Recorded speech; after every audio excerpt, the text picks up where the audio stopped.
Everyone, welcome back to my channel Chemistry by Sumiran. This is the NEET PYQ series going on, and today we are doing NEET 2025 question. Okay, so let's see what the question says. For the reaction A gaseous in equilibrium with 2B gaseous, the backward reaction rate constant is higher than the forward reaction rate constant by a factor of 2500 at 1000 Kelvin.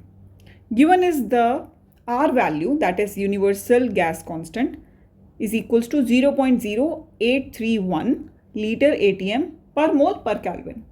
Calculate Kp for the reaction at 1000 Kelvin. Correct, same temperature पे ही given है, जो relation है वो भी same temperature पे है और Kp भी हमें 1000 केल्विन सेम टेम्परेचर पे ही कैलकुलेट करना है, राइट। सो सबसे पहले देखते हैं कि ये टॉपिक है कौन सा, कहाँ से आया है क्वेश्चन। सो अगर आप गेस कर पा रहे हैं तो ये क्वेश्चन आया है केमिकल इक्विलिब्रियम से, करेक्ट।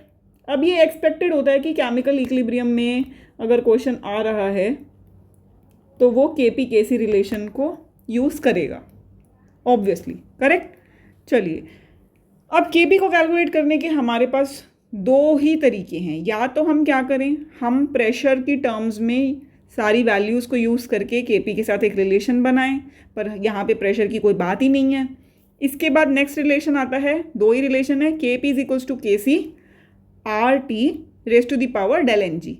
डायरेक्ट रिलेशन यूज़ करते आए हैं, एनसीईआरटी बेस्ड क्वेश्चन जैसा लग रहा है। ये थोड़ा सा ट्विस्ट है इसके अंदर। अब मैंने आपको बताया कि जितनी बार भी हम क्वेश्चन करेंगे न्यूमेरिकल, हम क्या करेंगे, जो चीज़ हमें कैलकुलेट करनी है फाइनल आंसर, जैसे यहाँ केपी है, सबसे पहले उसका फॉर्मूला लिखिए। बहुत कन्फ्यूजन दूर होता है इससे, क्योंकि जैसे ही आप फॉर्मूला लिखेंगे आपको वहाँ से ये क्लैरिटी आएगी कि क्या क्या गिवन है और क्या हमें थोड़ा सा ट्विस्ट में से निकालना है और कैलकुलेट क्या करना है, ठीक है। तो यहाँ मुझे आर गिवन है 0.0831 लीटर एटीएम पर मोल पर केल्विन गिवन है, डन, आर हो गया। चाहें तो आप इसे टिक कर सकते हैं, जैसे भी आप करना चाहें। इसके बाद टेम्परेचर गिवन है 1000 केल्विन पे बात हो रही है, ये भी हो गया। अब मुझे के सी और डेल एन जी चाहिए, जी की इंपॉर्टेंस है यहाँ पे, ठीक है जी। डेल एन जी और के सी चाहिए मुझे। सबसे पहले डेल एन जी देख लेते हैं। तो जी डेल एन जी, डेल का मतलब होता है चेंज, एन रिप्रेजेंट करता है मोल्स को और जी है गैसियस, तो चेंज इन गैसियस मोल्स। तो चेंज कैसे देखते हैं कि जो फाइनल वैल्यू है उसमें से इनिशियल को माइनस कर देंगे। फाइनल वैल्यू क्या है, प्रोडक्ट्स, और इनिशियल वैल्यू क्या है, रिएक्टेंट्स। तो हम क्या करेंगे, जितने भी हमारे पास गैसियस स्टेट में प्रोडक्ट के मोल्स हैं उसमें से समेशन करेंगे। ये जो सिग्मा है समेशन का, किसका, प्रोडक्ट्स के जितने भी मोल्स हैं उनका सम कर देंगे और उसमें से हम क्या माइनस करेंगे, गैसियस स्टेट में रिएक्टेंट्स के जितने भी मोल्स हैं उनको सब्ट्रैक्ट कर देंगे, करेक्ट। तो यहाँ मैं रिएक्शन लिखती हूँ दोबारा।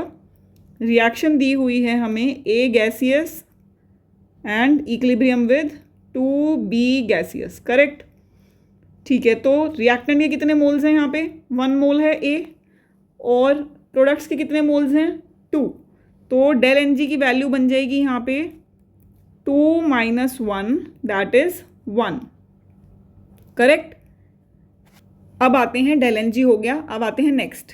अब हमें चाहिए के सी। के सी क्या है, के सी है equilibrium constant in terms of concentrations, ठीक है।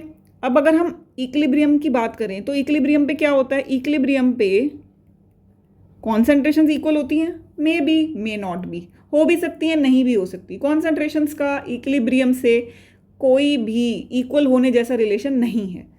क्या इक्वल होता है इक्विलिब्रियम पे, इक्विलिब्रियम एक डायनामिक स्टेट है जहाँ पे रेट ऑफ फॉरवर्ड रिएक्शन जो है वो रेट ऑफ बैकवर्ड रिएक्शन के इक्वल हो जाता है, करेक्ट। अब इक्वेशन देखते हैं पहले, वहीं से देखेंगे फॉरवर्ड बैकवर्ड क्या है।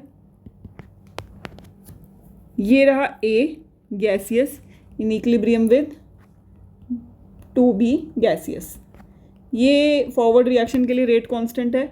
KF और बैकवर्ड के लिए रेट कांस्टेंट है KB, करेक्ट।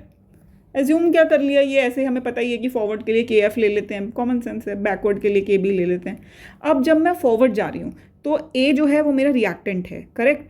तो मैं फॉरवर्ड का रेट कांस्टेंट कैसे लिखूंगी, एलिमेंट्री रिएक्शन मानूंगी इसे, क्योंकि मुझे नहीं दिया है कि कौन सा स्लो स्टेप है और उन सब चीज़ों में नहीं पढ़ेंगे हम, इसी को एलिमेंट्री रिएक्शन मानेंगे। तो KF इंटू जो भी मेरा रिएक्टेंट है उसकी concentration raise to the power जो उसका स्टीशियोमेट्रिक कोफिशिएंट है जो यहाँ पे 1 है, इज इक्वल्स टू, अब मुझे बैकवर्ड का रेट लिखना है ना, बैकवर्ड। तो बैकवर्ड का रेट है जब मैं वापस आऊँगी, कहाँ से, 2B से A की तरफ। तो जब मैं 2B से वापस आ रही हूँ तो B जो ये 2B है ये मेरा रिएक्टेंट है, तो ये बन जाएगा B और इसकी पावर 2, ये बन गया मेरे पास।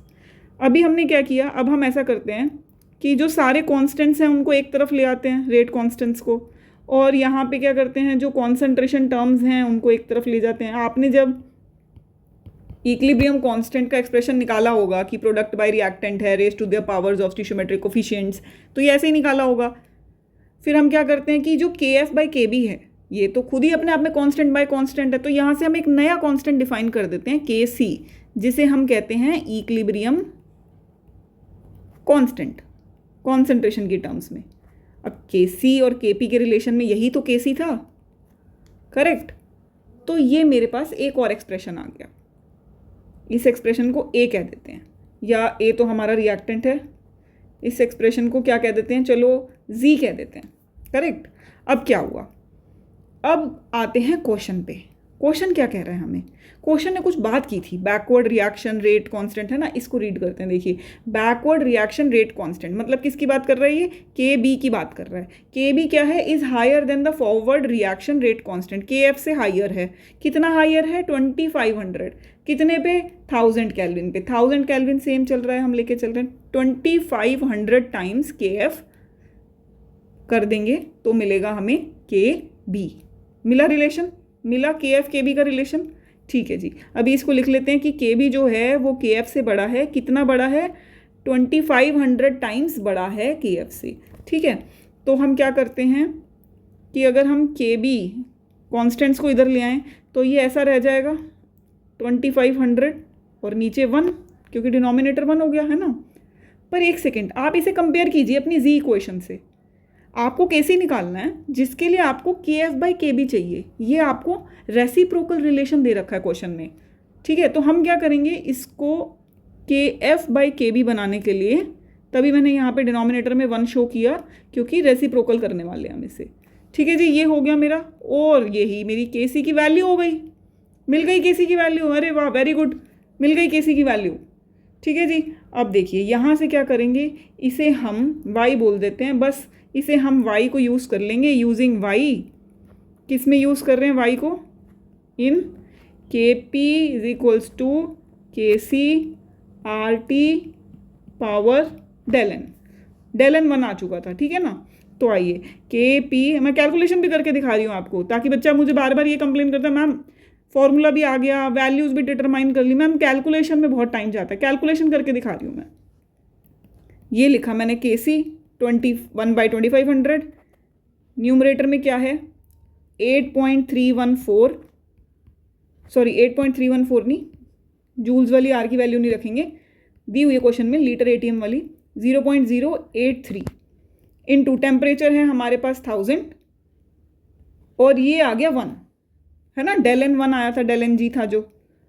अब आ गए हम KP इज इक्वल्स टू, देखिए अब पता क्या है, बच्चा कहेगा 831 मैम अगर हम ये सारे डेसिमल्स हटा दें तो 25 से डिवाइड तो करना ही पड़ेगा ना, नहीं करना पड़ेगा। देखिए मैं अभी कैसे आपको एस्केप करके दिखाती हूँ उसको। इनटू 1000 किया आपने, ठीक है। 2500 को हम कैसे लिख सकते हैं, 25 इंटू 100, करेक्ट, ठीक है। इसे डेसिमल को जो ये आपको 0 से 0 काटने की आपको आ रही है ना अर्ज अंदर से, इसे कंट्रोल कीजिए।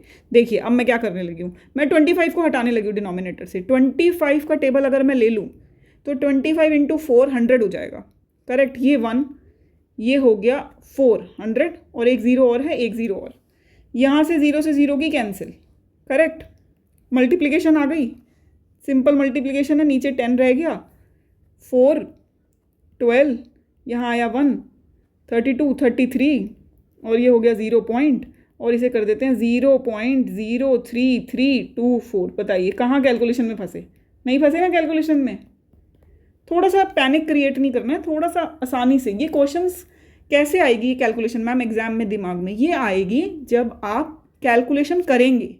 प्रैक्टिस के टाइम कैलकुलेटर अगर आपने यूज़ कर लिया तो आपका हाथ पक्का फंसेगा एनसीईआरटी से। नीट के क्वेश्चन में जैसे ही आप थोड़ा सा अप लेंगे, लॉजिक थोड़ा सा अप करेंगे, थोड़ी सी कैलकुलेशन अपग्रेड होगी, आपका कैलकुलेशन में हाथ फंसेगा। इसलिए I will give you the simple advice, आप जब भी इक्विलिब्रियम का क्वेश्चन करें बिल्कुल कैलकुलेटर का यूज़ ही ना करें और वहाँ से अपने आप शॉर्टकट्स ढूंढें कि कैसे करना है। जैसे ये वन ऑफ द शॉर्टकट था कैलकुलेशन से बचने का। करेक्ट। वापस से आते हैं क्वेश्चन में। क्वेश्चन ने हमें क्या किया था? के बी और के एफ का इन्वर्स रिलेशन दे दिया था, जो हमें रिक्वायर्ड था उससे इन्वर्स दिया, रिएक्शन दी, टेम्परेचर दिया। आर की वैल्यू देता, ठीक है दे दी, नहीं भी देता तो हम यूज़ कर सकते थे लीटर एटीएम के लिए। ठीक है डन। इसके बाद के पी कैलकुलेट करना था, सिंपल रिलेशन था, K P is equals to, ये रिलेशन हमने यूज़ किया है, K C R T power del n g. Correct. So that's all from my side.